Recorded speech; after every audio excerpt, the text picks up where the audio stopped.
আপনি অ্যালার্মে snooze button চাপলেন, ফোনটা হাতে নিলেন, স্ক্রল করতে করতে দেখলেন অন্য মানুষরা জিতছে আর আপনার জীবনটা ঠিক আগের জায়গাতেই আটকে আছে।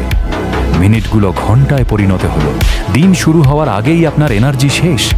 নিজেকে বললেন কাল থেকে সব ঠিক করে ফেলবো, কিন্তু আপনার সেই আগামীকাল বারবার একই রকম আলস্যে কাটছে। এটি মোটিভেশনের বিষয় নয়, এটি ডিসিপ্লিন বা শৃঙ্খলার বিষয়। কেউ এসে আপনার সকালগুলো ঠিক করে দিয়ে যাবে না, কোনো নিখুঁত মুহূর্ত আপনার জন্য অপেক্ষা করছে না। আপনি যে জীবনটা চাইছেন তা তৈরি হয় ঘুম থেকে ওঠার প্রথম 1 ঘন্টায়।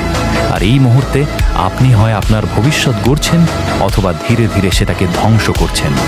শৃঙ্খলিত মানুষ নিয়ম মেনে চলে, যখন ইচ্ছে করবে শুধু তখন নয়, বরং প্রতিদিন সকালে। প্রথম নিয়ম, সাথে সাথে ঘুম থেকে উঠুন। কোনো স্নুজ নয়, কোনো অজুহাত নয়, অ্যালার্ম বাজার সাথে সাথে শরীর সচল করুন। কারণ প্রতিবার যখন আপনি দেরি করেন, আপনি আপনার মস্তিষ্ককে দুর্বল হওয়ার প্রশিক্ষণ দেন।